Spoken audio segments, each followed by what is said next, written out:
All right. Hey, everybody, thanks for having me. I'm excited that I could still speak here today. I unfortunately on Friday was lifting weights pretty heavily and ended up bulging a disc in my back. So right now I'm sitting, but I couldn't have made. I was actually supposed to do 3 flights today, and it was just too painful. I'll be okay in a couple weeks. It just in a little pain right now in my back. But again, I wanted to be there live and meet everybody in person. So again, my sincerest apologies, but really glad I'm able to video in now and do some advanced training on ancient nutrition. And also we're going to do a short Q&A at the end, so excited to answer some of your questions here today as well. And so, the principles I'm going to teach today are things that have really impacted my life in just really a profound way. So I'm going to go through a lot of that here today, and hopefully you're going to learn some things that you've never heard before from any speakers. And I know you've had some amazing speakers today. I saw Daphne Oz, I know Michael Murray, and some others who I know are just big leaders in the field. And so I know you guys have already learned a lot, but I'm going to dig a lot into traditional Chinese medicine and ancient medicine and how these ancient principles can help heal our bodies from the inside out using things like essential oils, herbs, lots of collagen, and a whole lot more. But just to get us started here, my health journey started with my mom, and I'll tell this story quickly.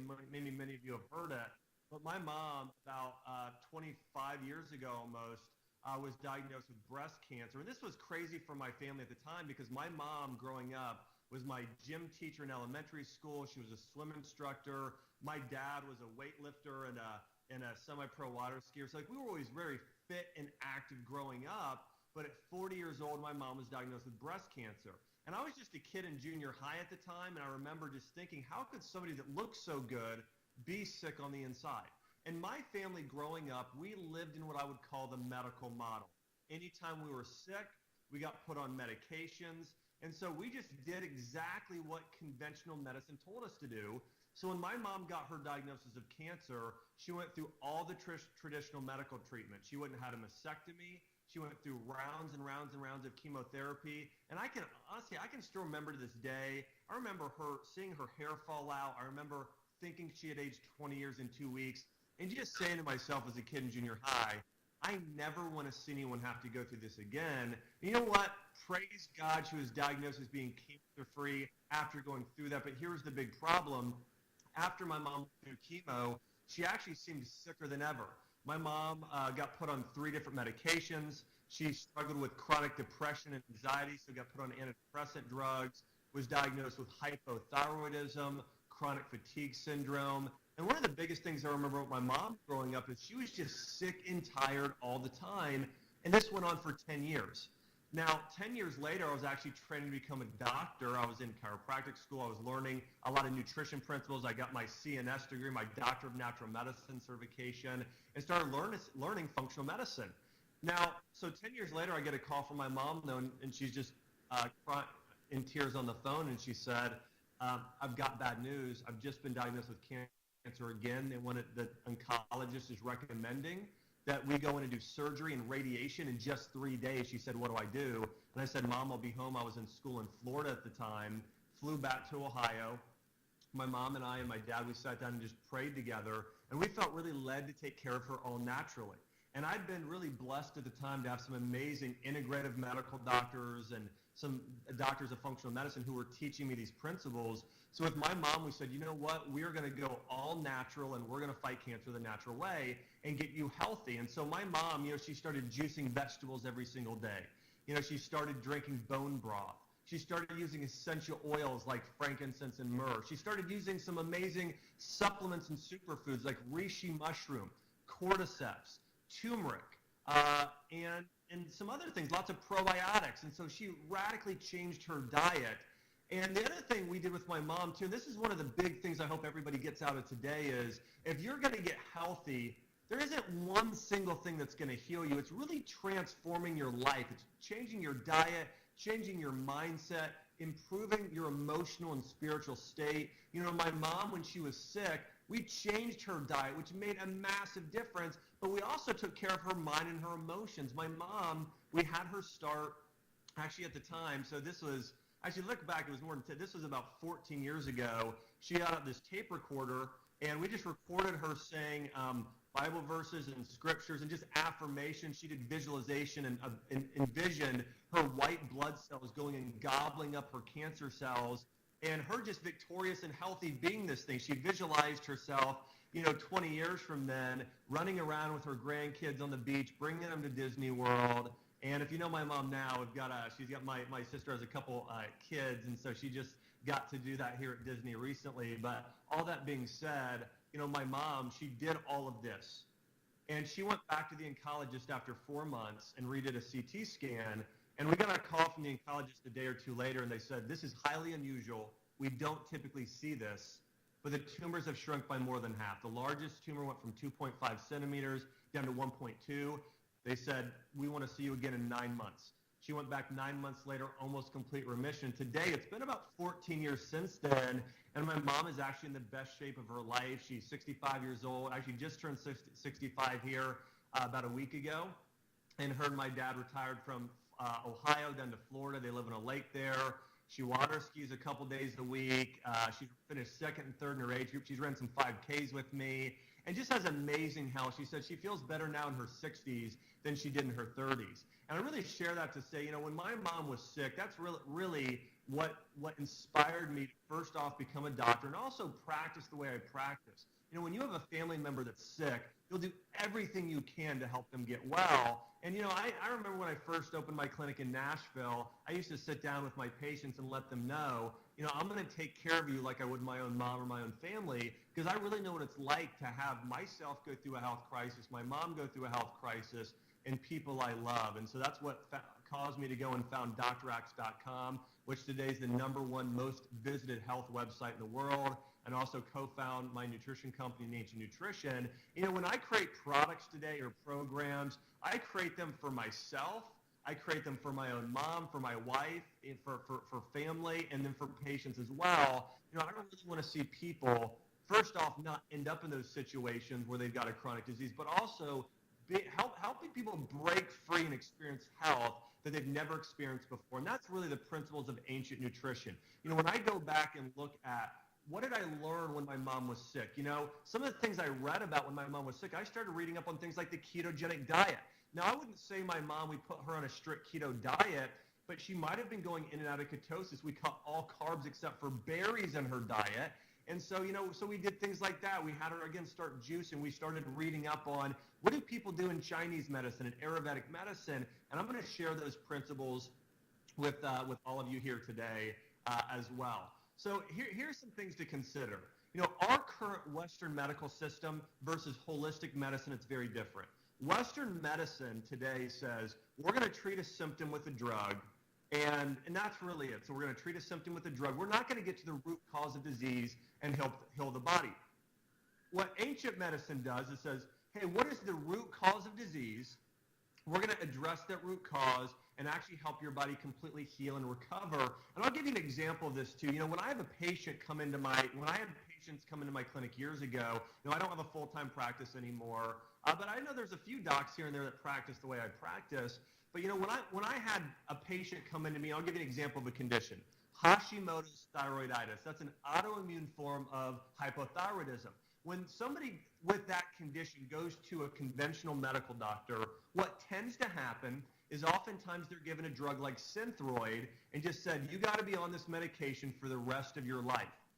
But it's forcing your hormones to do something they don't want to do.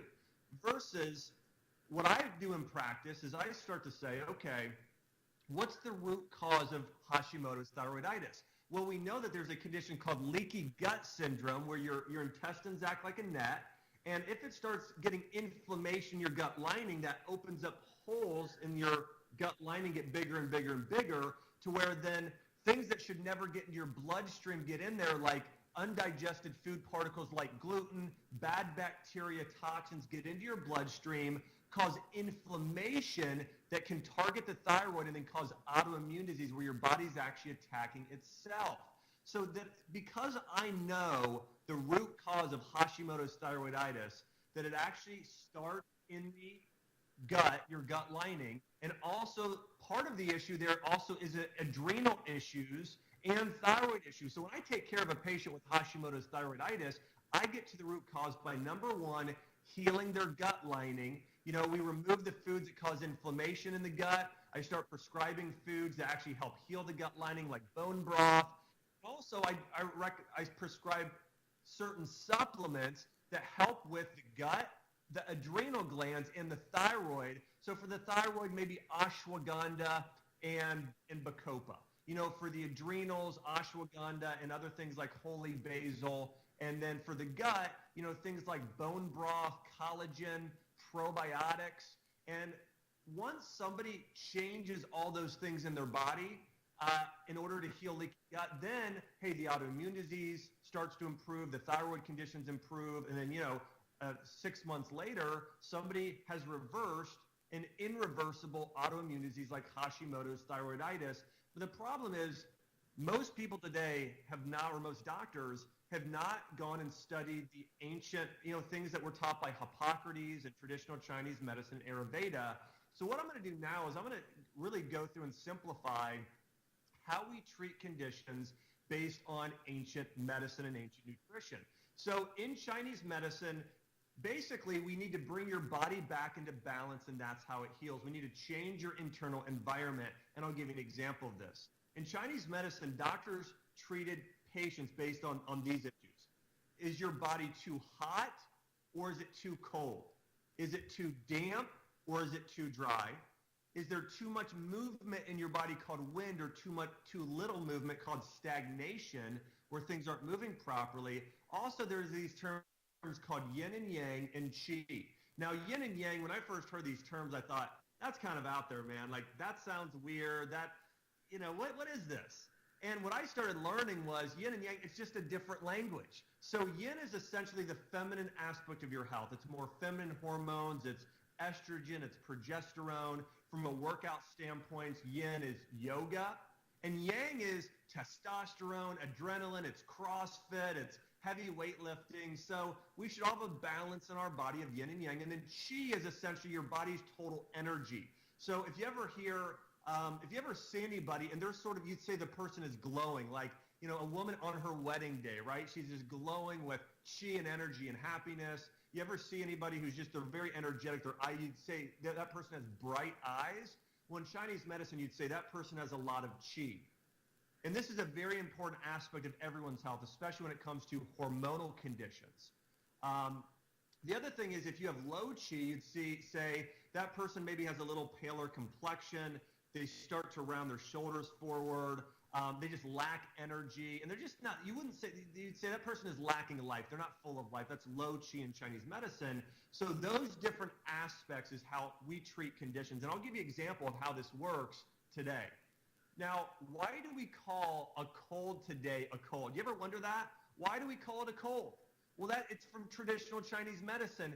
We call it, if you have a cold and flu, we call it a cold because your body is cold internally, okay? So we got to warm you up. Now, if you go to your conventional medical doctor today, what tends to happen is they'll say, well, here's an antibiotic to treat your condition.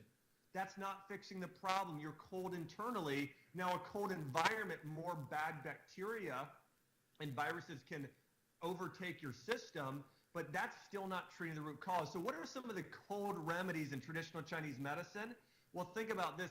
Now, let me give you an example of this too. When I was a kid and I got a cold or flu, I'd like to see how many of you guys have done this. Raise your hand if when you were sick with a kid, when you were sick, if your mom gave you chicken soup or chicken noodle soup and ginger ale or 7-Up. A lot of people, right? So that's a lot of us. So when I was sick as a kid, my mom always gave me chicken noodle soup and ginger ale. Now, here's the sad truth. I went recently and looked up all the ingredients in this chicken soup my mom gave me. It was like white flour noodles, MSG sodium, and high fructose corn syrup. And the noodles, I actually joked around with my mom here recently. I said, Mom, if you didn't love me so much, I would probably be dead because of how bad you fed me when I was sick. She didn't know, okay? But her love probably got me through it. But so anyways, and the same thing, ginger ale, I would be, or 7-Up, I was pounding 4 of those a day. And that was 100 plus grams of high fructose corn syrup. Talk about not good at getting yourself well. But where did my mom get that idea? She got it from her great-grandmother who made real chicken broth and then made ginger herbal tea when you're sick. That's the ancient Chinese remedy when you're sick. So remember this, when you're sick, you want to do warming herbs and spices and immune-boosting foods. So immune-boosting foods have a pale yellow color, so think ginger and chicken broth are at the top of the list. And warming herbs and spices like ginger and cinnamon and cayenne pepper and garlic, those are all things that are traditional remedies for helping you kick a cold or flu because your body is cold internally and we need to warm it up, okay? So that's sort of how that remedy works is we got to warm your system. Now I'm in Nashville right now, and when I first moved here, I had a pastor who told me, well, when you're sick, I know exactly what to do. I'm like, well, what do you do? He's like, you do shots of whiskey. And I'm like, really?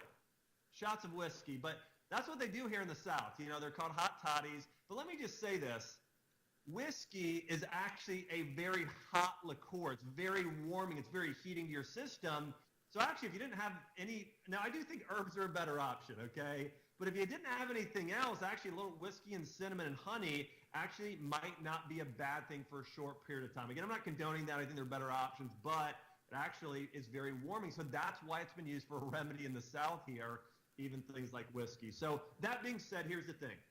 If your body's too hot or too cold, too damp or too dry. Now, a condition like dampness is what a lot of people have. If you stick out your tongue and you have any white coating on your tongue, we call that candida today, or yeast overgrowth, but that's known as dampness in Chinese medicine, and there's ways to dry up dampness. Now think about this. A lot of people, if they have candida today, they look at taking antibiotics or they look at cutting all sugar from their diet, and that's how they treat it. That doesn't fix candida. The root cause of candida is your body is damp. So think about this.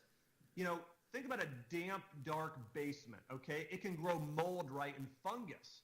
Now you don't kill off the mold and fungus simply by, starving it of sugar or just using an antibacterial in that area. You need to change the pH. You need to change the level of dampness. There's a lot of things you need to do. So in Chinese medicine, they knew certain foods cause dampness, egg whites, processed sugar, hydrogenated oils, those things, wheat products and a lot of conventional grains, those tend to be very dampening versus foods that are bitter are the foods that dry up the most dampness. So arugula, artichokes, broccoli, rabe, lots of bitter herbs. Most herbs are bitter. Cinnamon. These things are a little bit bitter. Oregano. So those things help dry up dampness and help you kill off candida and yeast overgrowth and any of those issues there as well. But you can see today, most of the time, we're not treating the actual root cause of a number of conditions, and because of that, we're not fully healing. You may be going right now, and you might be changing a few things, but you haven't experienced a complete breakthrough yet, and the reason is that, again, you're treating symptoms, not the root cause of what's going on inside of you here as well. And I want to talk about something here from the emotional standpoint of health that they knew in traditional Chinese medicine and Ayurveda, and that ancient practitioners knew as well. That your emotional state is critical for your physical health. So did you know that certain emotions cause disease in specific organs? And in Chinese medicine, there's something called the 5 elements of Chinese medicine, and certain organ systems build disease because of emotions. Let me give you an example. Did you know the emotion of fear causes dysfunction in your reproductive organs, your adrenal glands, and your bladder and kidneys? So think about this. If a child gets really scared, they can actually wet themselves, right? You've ever heard that? Somebody gets very, very scared, they can actually lose control of their bladder and wet themselves. But think about this. A lot of people today live in constant fear. I've worked with a lot of women who struggle with infertility and conditions like PCOS and other hormonal issues, and they had a lot of fear in their life. Maybe they had fear of disappointing their parents, fear of disappointing their spouse, fear of disappointing others, but they had fear in their life, and because of it, they may not be losing control of their bladder, but they're building up disease in their reproductive organs, keeping them from being able to be fertile or having balanced hormones. The emotion of fear causes disease in your reproductive organs and your adrenal glands. Okay, we know that, right? Fear A fight or flight response affects your adrenal hormones, adrenaline, those types of things. So again, fear. So if you know you've got reproductive organ health issues and hormonal issues, you need to be real with yourself. Are you struggling with fear? Whether you're seeing a counselor or you start reading a personal growth book or a Bible or something where spiritually where you are combating that disease. But what I want to see more than anything for everybody who's here in Syracuse, I want to see everybody experience complete freedom in your physical health. And part of the way you do that is taking on some of these emotions that we have that are causing disease in organs. Do you know the emotion of anger causes disease in your liver? So why do we call a person an angry drunk, right? If you drink too much alcohol, it causes liver toxicity, which makes somebody act out in anger, and vice versa. So again, we know that alcohol causes disease, or toxins cause disease of the liver and the gallbladder. We also know that the emotion of worry causes issues with your digestive system, especially your stomach, your spleen, and your pancreas. So if you're worrying over the time or overanalyzing things, it'll cause you to build up disease in your upper GI system. If you experience the emotion of anxiety all the time, it builds disease in your nervous system, your central nervous system, as well as your heart. And then if you have the emotion of grief or depression, it actually can cause, and I'll give you an example of this. I had a mom once who her daughter moved off to college, and her daughter was her best friend.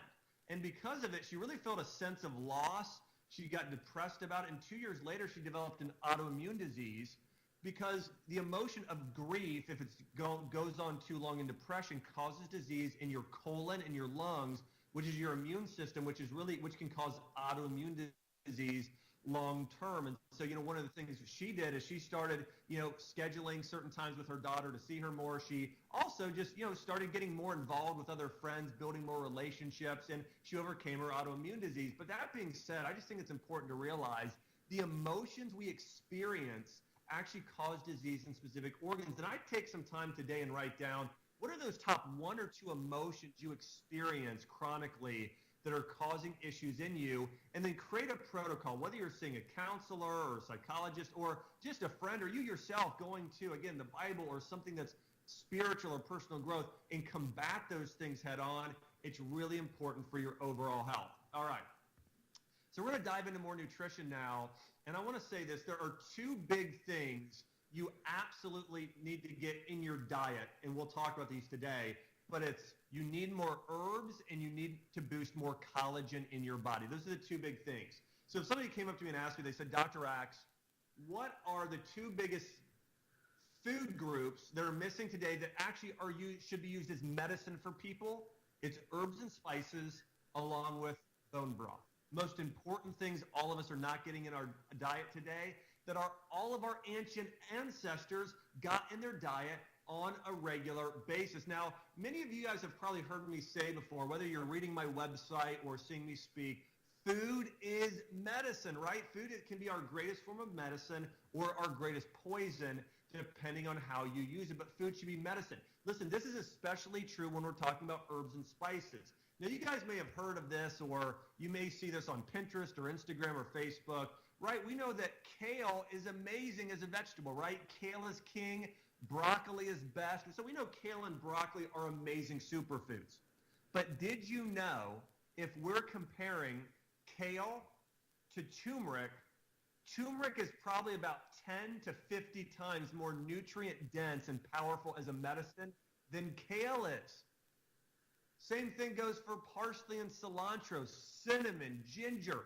Herbs and spices are much more powerful than even fruits and vegetables are. Now listen, you want to get a lot of fruits and vegetables, but we are actually missing even more herbs and spices in our diet today. I'll give you an example of this. If you go into a market in the Middle East or in India or in Asia, you go into a market, it smells like herbs and spices and vegetables, right? If you go into a market in the U.S., it smells like nothing, or maybe bleach, okay? So there typically isn't much smell. Their food's there. They're real foods. There's lots of herbs and spices. If you go into a home in India or the Middle East, you're smelling these herbs.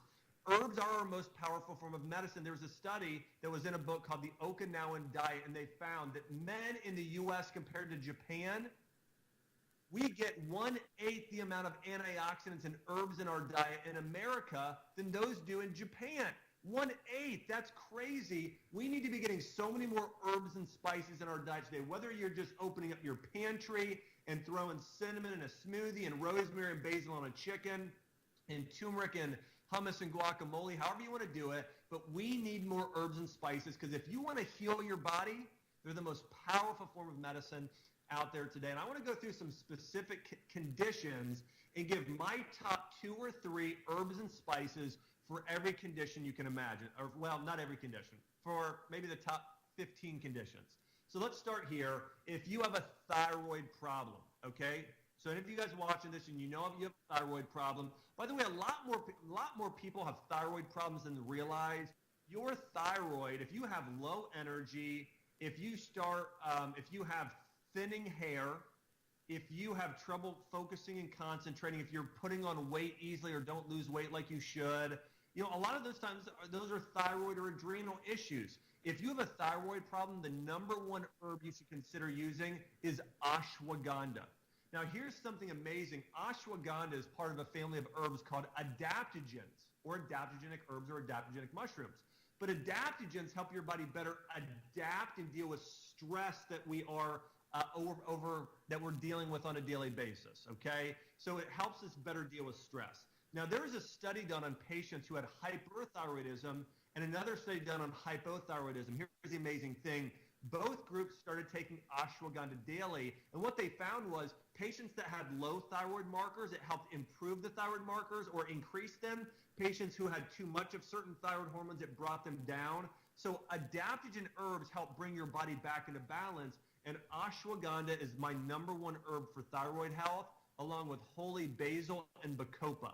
Those are the most powerful herbs and spices for your thyroid. Again, ashwagandha and holy basil are 2 of the most powerful, both for thyroid and adrenal issues. All right, let's talk digestion. If you've got digestive issues, it can be caused by multiple things, but we really want to use things like essential oils and herbs that support your digestion. I love the blend of ginger and peppermint. Ginger is a warming spice. Peppermint is a cooling spice. They both have anti-inflammatory properties and help soothe your digestive system. So taking ginger and peppermint, and you can do these as CO2 oils or essential oils, you know, just 1 or 2 drops several times a day internally, and it's really great for your digestive system. There's some great clinical studies on peppermint oil or human trials on peppermint oil and digestion as well. And I want to say this, if you've got a really weak digestive system and candida in combination, there's an herb called astragalus that is really powerful as well. So ginger and peppermint are 2 of my favorites. Long-term use for about 3 months to 6 months, though. Astragalus, really great also for strengthening your digestive and your immune system. So again, if it's a candida issue, that's good. We'll touch on that more in a minute. Another thing I love is supporting the liver. If you're a person and you know you've been exposed to a lot of different toxins and you believe you're toxic, and let me even throw, if you've got chronic constipation or you just feel sluggish, and maybe you even have excess oily skin, a lot of times those are liver issues. And there's an herb called milk thistle that is especially powerful. So milk thistle is one of my favorites. I also love a Chinese herb called bupleurum. That's spelled Bupleum, bupleurum. But milk thistle is my number 1, followed by bupleurum, and then black seed or black seed oil, also known as black cumin oil. But black seed is very bitter. When you consume things that are bitter, it causes your liver to produce bile, which is released by your gallbladder, which improves your digestion of fats and helps your body cleanse and helps you get rid of toxins your body is holding on to. But for the liver, milk thistle, bupleurum, black seed is a food. Artichokes are amazing. Beets are amazing. Lots of greens and vegetable juices are amazing for your liver. But those are some of the best sort of 1-2 bunch for herbs there for your liver. Now let's talk about reducing inflammation. You know, most diseases today are caused by inflammation. By the way, anything with an itis at the end means inflammation in Latin. So arthritis in your joints, That's inflammation of the joints. Ulcerative colitis. So colitis means inflammation of your colon. In fact, heart disease today, I see people saying, oh, heart disease is caused by high cholesterol. No, it's not. It's caused by inflammation in your arteries. So if you want to heal heart disease, if you want to heal arthritis, if you want to heal ulcerative colitis, you have to reduce inflammation. The most powerful herb on the planet for reducing inflammation is turmeric. Now, I love taking turmeric as a capsule. I love using it in my food. I also am a big fan of turmeric essential oil. I'll do about 20 drops of a turmeric essential oil in a CO2 form. And if you want to know what the best form of turmeric is, I think turmeric essential oil is the most potent and powerful for seeing results today. It's something that I use on a regular basis. We use it with our dogs, Chelsea and I, who we, if you follow us on Instagram, you'll see how much my wife and I, Chelsea, love our dogs. So they actually, just before I started here, I gave them some bone broth protein and then some beef liver. They love, so we give them raw food, we give them liver, we give them bone broth, and they're doing great because of it. So, and we give them a little bit of turmeric on occasion too. So, but turmeric really reduces inflammation. Now, turmeric's really unique. Turmeric contains two powerful compounds, curcumin and turmerone. Now, curcumin is what reduces inflammation. Turmerone, which has recently been discovered in turmeric, it's found in higher levels in the turmeric essential oil. It's been shown to help with regeneration of stem cells in your brain and stem cells just throughout your body. So did you know stem cells are what help you create new and healthy tissue? So if you let's say you tear a ligament in your knee, if it's going to repair itself, your body needs stem cells. Stem cells are also the most amazing thing for anti-aging. So turmeric is something sort of across the board everybody can benefit from.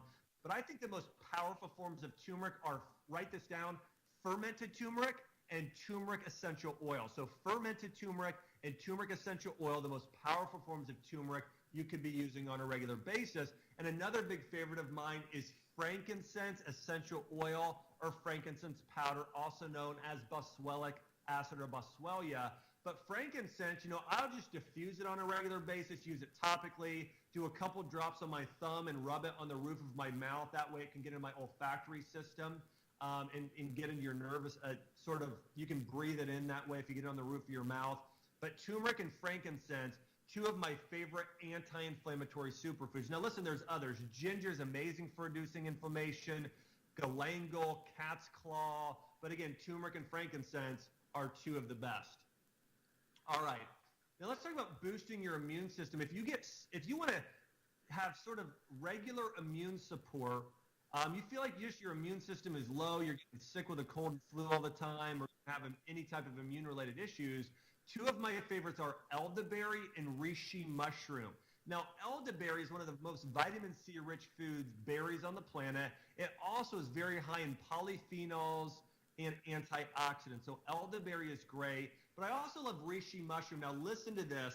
I love this principle. But in traditional Chinese medicine, it was known if a food looks like an organ, it supports that organ. So think about this. We all know this, right? If you cut a carrot and look at it, it kind of looks like your eye, right? A carrot does if you slice it. Or your cauliflower looks like your lungs, right? Or a walnut looks like your brain. So we know that. Well, if you look up, and actually, by the way, clinical studies have shown that the beta-carotene in carrots are great for your eyes, right? So similar thing there. And walnuts, right? The omega-3s in walnuts are great for your brain. Well, did you know the reishi mushrooms look identical to your kidneys and adrenals? So just Google search sometime on your phone, reishi mushroom. You'll see it literally looks like a kidney, which is where your adrenals sit. So reishi throughout history was known as the #1 tonic for your kidney, qi, and adrenal. So if you need a natural energy and immune boost, reishi mushroom is one of the most powerful things to use on the planet. So those are two of my favorites there as well. Let's talk about balancing hormones naturally. My favorite herb for doing this is holy basil. Holy basil is great. Now, if we're talking about thyroid specifically, ashwagandha is one and holy basil is two. General hormones, I love holy basil. And I love the essential oil clary sage. Holy basil can be done in capsule form. Clary sage can be done as an essential oil. You can diffuse the oil, use it topically there as well. and a few other things. If you're a woman who is going through menopause or postmenopausal, black cohosh is a great superfood to use in Chinese medicine. And then if you're a younger female and looking to really balance those estrogen levels, Vitex, known as chasteberry, is also very powerful. But again, my two favorites before those two, so those would be 3 and 4, but holy basil and clary sage have been shown to support your qi, support your reproductive organs, act as adaptogens, so very powerful. So that's more female hormone related. Now, if we're talking about male hormones, there's a lot of men today with low testosterone. And and if you're a woman watching this and you've got a husband at home or someone you love and care about, and they just feel like maybe they're not as strong as they used to. Now listen, there's a natural aging process. All of us are gonna weaken over time, but still, if it's just been significant, I'll say this for men again. With men, if you've noticed, if you're a man watching here right now, if you're lacking strength, you just don't feel like, man, you've lost strength recently, you've lost energy, you've lost motivation, you have a mild state of depression, even to a degree, or you're just uninterested in anything going on with your family or life, a lot of times that's caused from low testosterone, or also called low qi in Chinese medicine. And there's some great remedies for that. One thing men should do is they should lift weights. They should move things that are heavy, and they should get outdoors. This is critical. It's critical for women as well. But if a man really wants to improve those qi and testosterone levels, you got to do two things. You got to get outside in nature, and you got to lift weights. Those things help tremendously. And you got to unplug sometimes. You can't be working all the time. You have to recharge on occasion. And the other thing, from an herbal standpoint, there's 2 herbs that are really powerful for male. Actually, let me say 3 herbs really powerful for male testosterone. Fenugreek, and this is great done as an essential oil. So fenugreek oil, doing several drops a day. Ginseng, and then ashwagandha.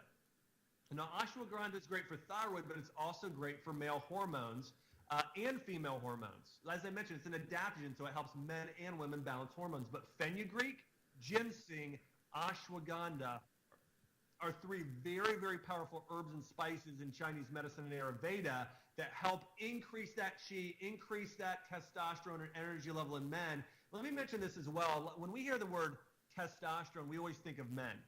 But do you know what fenugreek is used in? It's used in lactation cookies. So fenugreek and fennel, right? Those are the 2 main herbs in lactation cookies, which help if a woman is struggling with not producing enough milk. But some women struggle with not enough testosterone, especially if they're not producing enough milk during that breastfeeding phase. So just a few things to consider here. So a lot of these herbs, it's not just for men or women. It just depends on where you're at in the balance of your body. All right, let's talk candida here.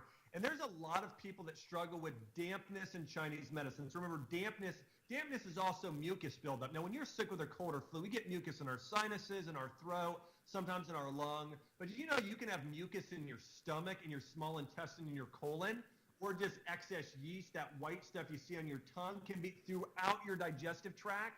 That's dampness in Chinese medicine. If you're a person that has trouble losing weight, you have any type of bad breath, you have a white coating on your tongue, you have any type of skin issues, psoriasis or eczema, all of those are signs that you're damp on the inside. You got to dry up that dampness. 2 herbs are really powerful at this, cinnamon and oregano, because they're bitter and they're drying in Chinese medicine. Now, a few other things are great. If you have candida, you want to get on a diet where you're removing sugar, you're getting rid of hydrogenated oils, you're not overeating, you're staying away from wheat products and a lot of conventional grains, and you're doing a lot of foods that are bitter, right? So in America today, we eat a lot of foods that are sweet and salty. We're missing bitter and sour. Bitter foods drive dampness. Sour foods cleanse and detoxify your body, okay, and create an environment for probiotics to grow. So we should be getting bitter and sour foods on a regular basis. So sour foods, right, sauerkraut, it's kefir, it's lemon juice, it's apple cider vinegar, So we need to get a little bit of sour every day, especially, you know, the most important time to get sour foods is in the spring. It's when your liver is the strongest and it's the most able to cleanse your entire body. So right now is an ideal time to do a little bit of extra sour foods and to cleanse your liver with something like milk thistle and get a lot more greens and salads and things like that in your diet and start doing some veggie juices. But also if you've got candida, cinnamon and oregano are great. Astragalus is also great. And then eating foods that are bitter like arugula, artichokes, broccoli rabe, but just getting some bitter in your diet is going to be great, all right? So let's talk about metabolism. If you're a person who needs to start your metabolism to lose weight, I do think coffee bean can be great, or coffee oil. I think citrus oils like grapefruit can be powerful, or lemon essential oil. You know, just using a couple essential oils internally can really be fantastic there as well. But I also love ashwagandha for that. Ashwagandha is great for your metabolism, for weight loss, coffee, citrus. But in general, also, you know, doing collagen protein, bone broth protein, getting those types of protein are amazing for supporting your metabolism as well as many other things in your body as well. Last thing I want to say here, and then I'm going to talk about the ketogenic diet and a few more superfoods. If you want to support your brain and nervous system, my favorite two remedies, number one is lion's mane mushroom. So remember this and write this down. Lion's mane mushroom supports your brain and neurological system. It's amazing for memory. I've used it with patients for so many different things. But lion's mane mushroom, and number two, CBD oil. Okay, CBD oil is very good for the brain, the nerve system. It calms your sympathetic nerve system, boosts your parasympathetic. But that combination of lion's mane mushroom, CBD oil, number three is rosemary essential oil. Those are really, really powerful tonics for the brains. They act as something called nootropics, which can improve memory and just overall help your brain. Really powerful there as well. And I'd also throw turmeric oil in there as well, along with rosemary oil, which is really powerful. I want to talk for just a minute about ketogenic diet, some broth, and then we're going to move into the Q&A section here. But, you know, the ketogenic, I get questions all the time from people. Dr. Axe, what type of diet do you recommend?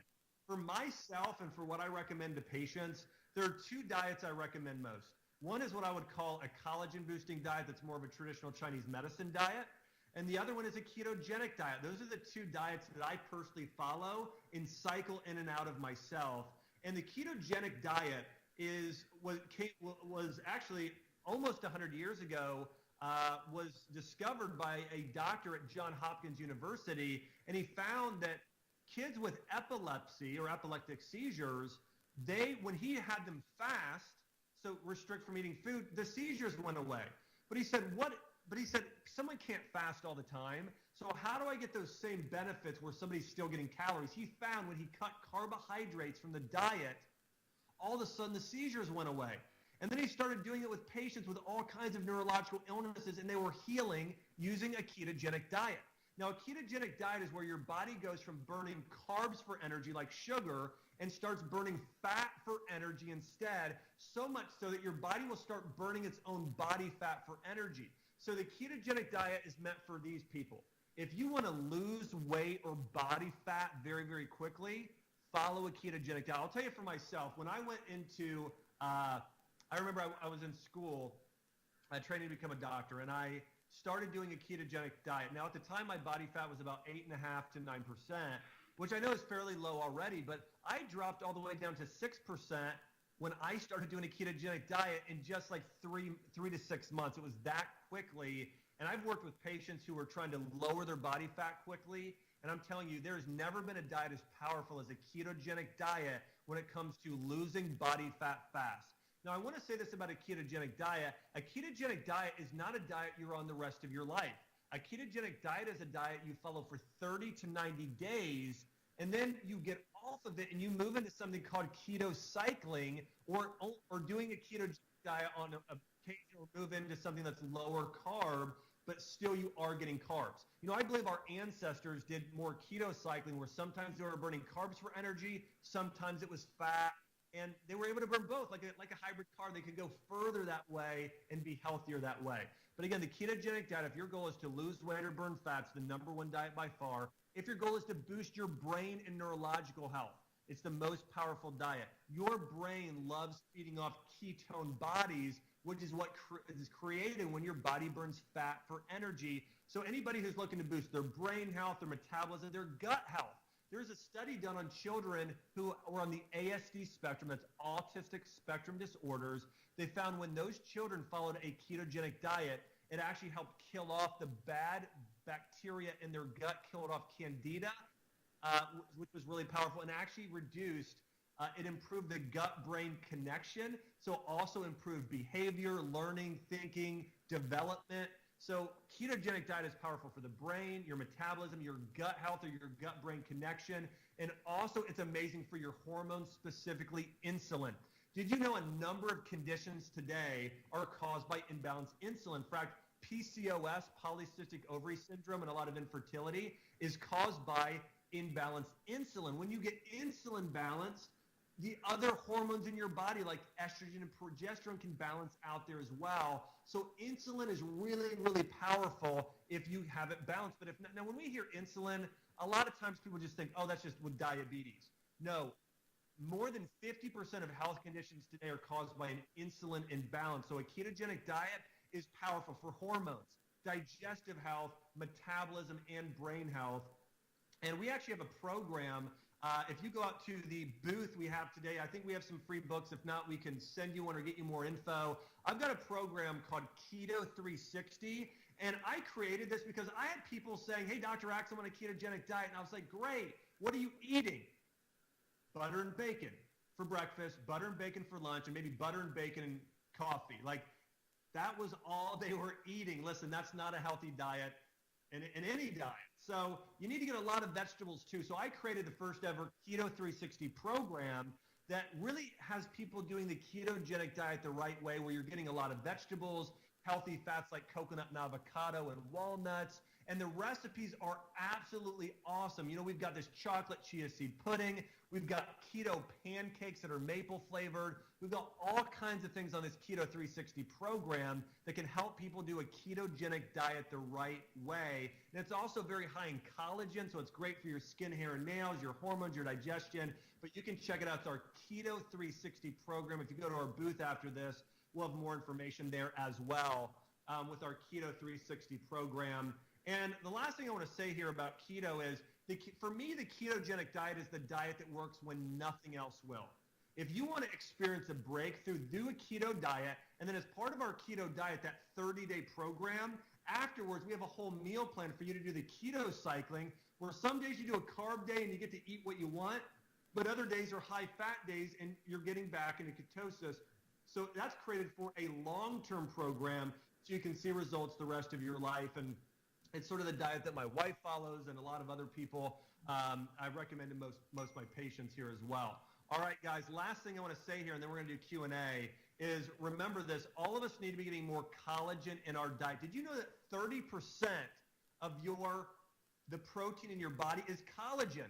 You know how much the average person is getting? 1% of our daily intake, our diet is of collagen proteins. It should be 30%. So listen, every day you should either be getting bone broth, real bone broth, or a bone broth protein or a multi-collagen supplement in your diet every day for the rest of your life. If not, your amino acids are in balance. We all know we should have a balance of omega-3 fats and omega-6 fats. We also need a balance of collagen proteins and muscle-building proteins. We're getting almost no collagen proteins regularly today. So again, you want to get a lot of the collagen, and getting more collagen, it's amazing for your skin, hair, and nails. It's important for your bones, your disc, your connective tissue, your gut lining, your immune system. You specifically want to look for bone broth protein that comes from chicken broth, because chicken is more powerful than, when you're sick, no one says drink beef broth. They say chicken, right?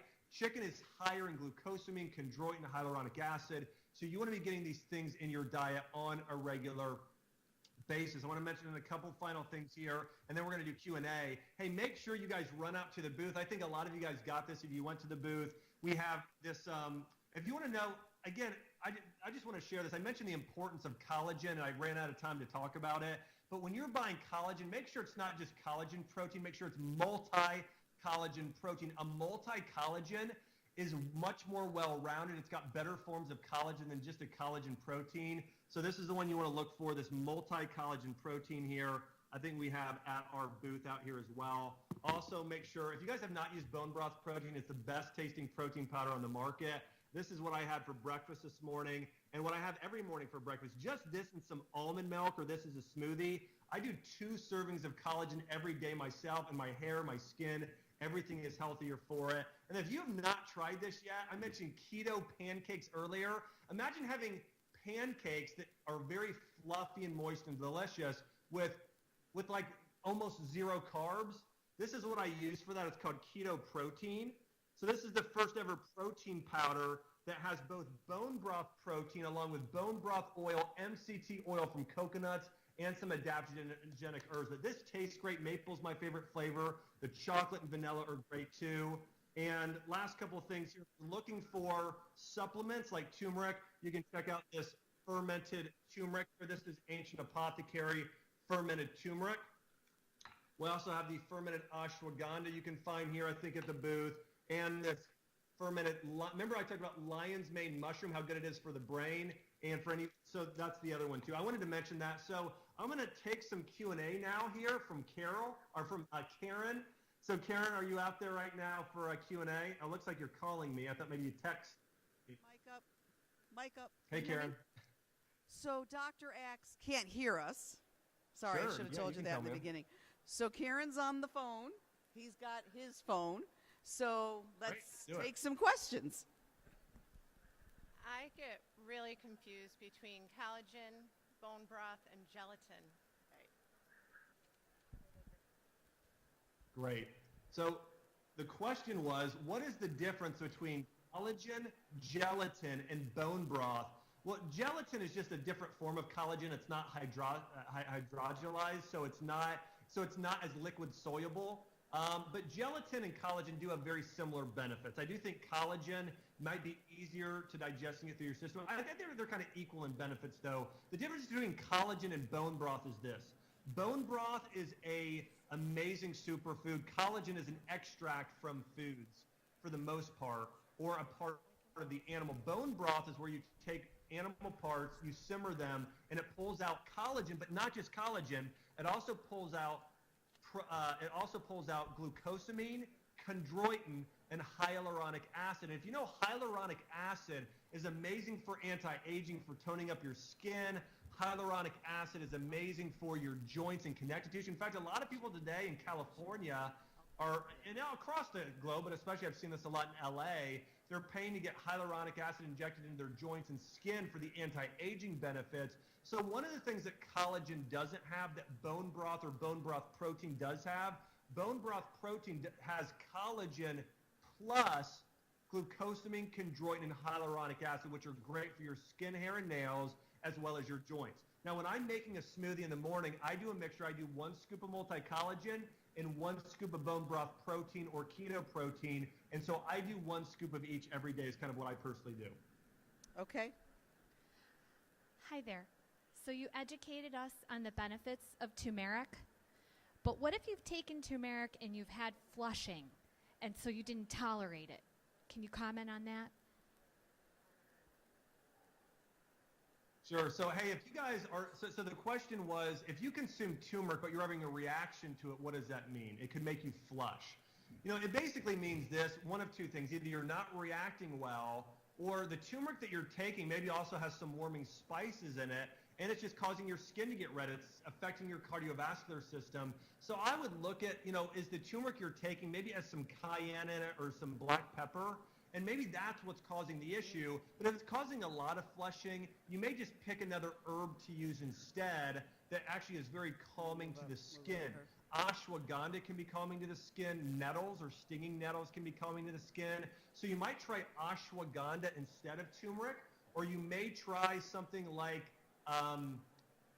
just another herb that's anti-inflammatory instead of turmeric, frankincense instead of turmeric. You know, 99% of people react well to turmeric, but 1% doesn't. You know, all of us have our things we don't react well to it, so it may just be that you're not reacting well to it. But the other thing is with turmeric, you might try a turmeric oil. That's liposomal. It's actually even easier to digest. So you might try a turmeric essential oil as well, see how you do with that. Or maybe just switch to a different herb for therapeutic benefits like ashwagandha. Okay. Hey, so I've been wanting to try a keto diet. I lost my period 2 years ago, and the doctors are unsure why. And I got some blood tests saying that I'm low in lipase, but everything's normal. Like, my hormones are now normal, my thyroid's now normal. I feel like it's probably from stress. I'm doing a cortisol test now, but I'm just so unsure, and I'm really at a loss. I'm 19. Yes. So what I would say is this, if you are struggling with getting your period back and your hormones being balanced, I think it's important that stress is the number one issue then. And so I have a few remedies for that. Number one, I would see an acupuncturist. Acupuncturist, if you find the right one, especially one that's dealt with hormonal issues, they can really sort of help move energy and get things balanced. I'd see an acupuncturist once a week for the next 3 to 6 months, and then maybe once a month after that. But I would see an acupuncturist, and I think they can really do wonders for your hormones. So that's number one, see an acupuncturist. Number two thing I would say is I would do a keto diet. I would do keto cycling. So some days are keto, some days are carb days, and sort of alternating. Now, when you do a carb day, it should be berries, apples, maybe a small amount of a sprouted, sprouted rice that's made in a slow cooker. But I'd check out our Keto 360 program and follow the keto cycling part of the diet. I think would be a good part to follow for you. The other thing you do have to reduce emotional stress. It's not, you can't skip that part. You can do these other diet things. They're going to do great things for you, but you can't skip that part.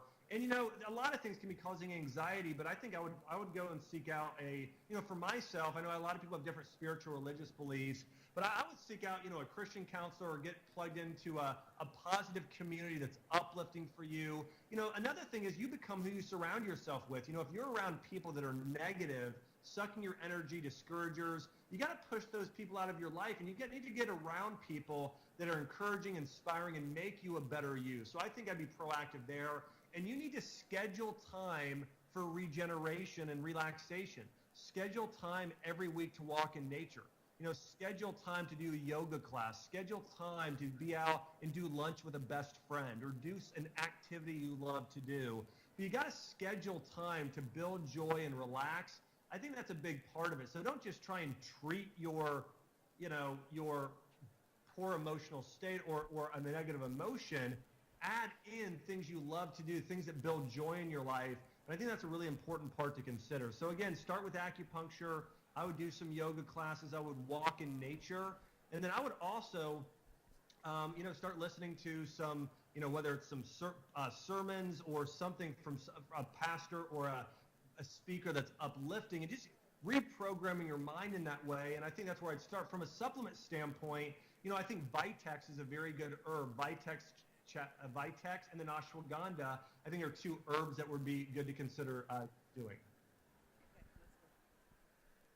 As far as collagen and bone broth, what do you do if you're a vegetarian?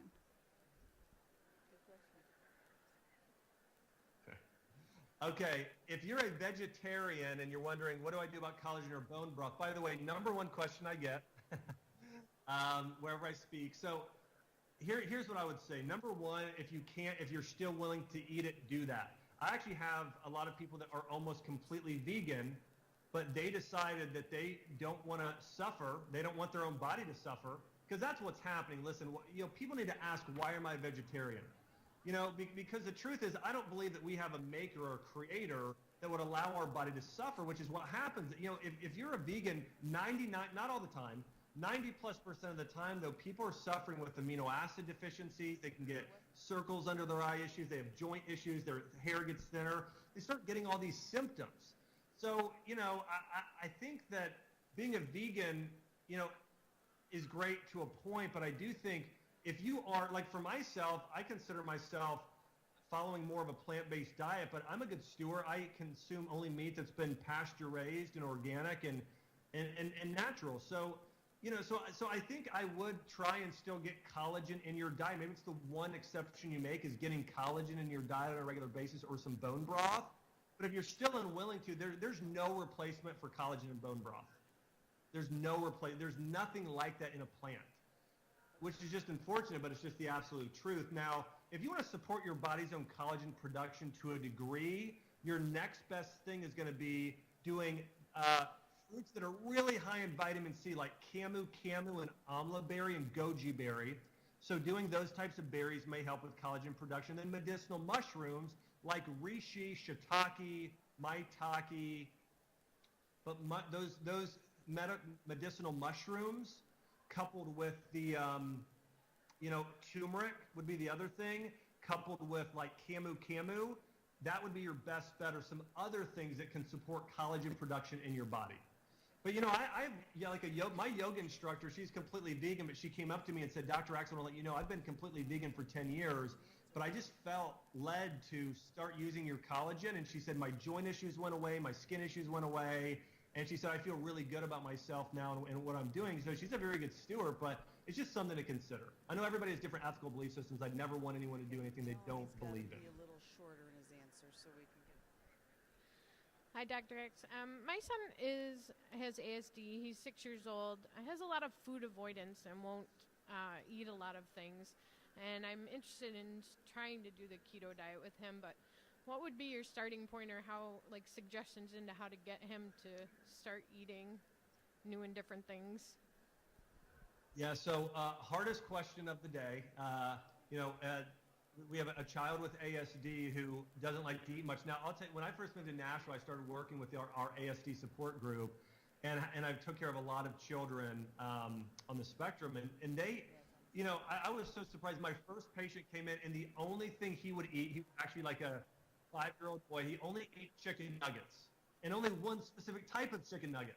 And I was like, man, I'm really in for a challenge here. But working with his mom, his son, or her son's name was Ben, her name was Joy. We started finding a different type of chicken nugget for him to eat that he eventually gave into, and it was made with a rice flour rather than this other with all the additives. So it was like more of a rice gluten-free chicken nugget. And then we started making smoothies that he enjoyed, and we just snuck just very small amounts of greens in. And really just have to do your best there.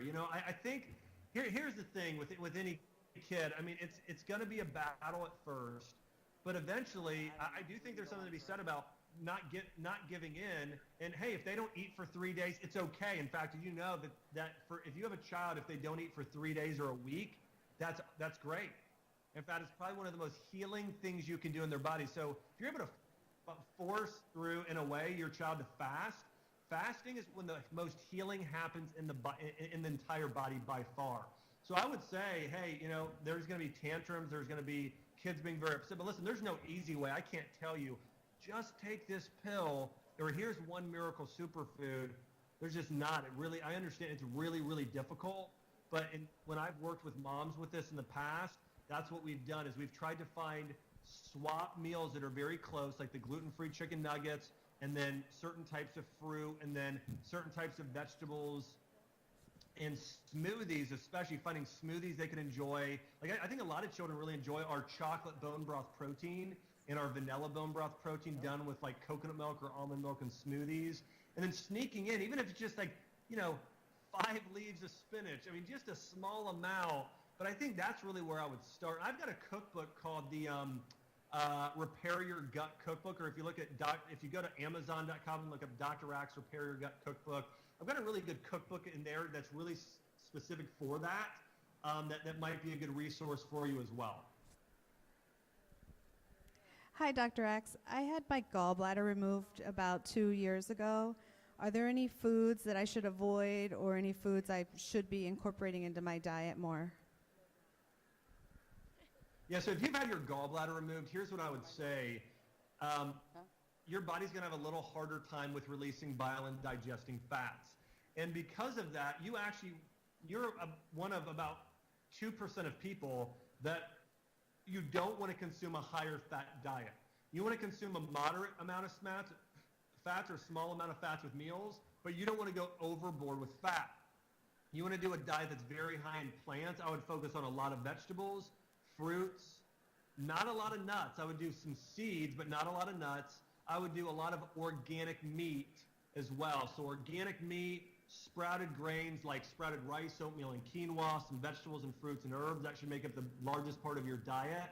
But you should really get, especially oils. Oils are going to be very hard on your body. If you're going to do an oil, just a little bit of coconut oil will be the best oil, but not a lot, just a little bit. And then you also want to take a lipase enzyme. In fact, my favorite for this, there's one called Keto Digest. So Keto Digest.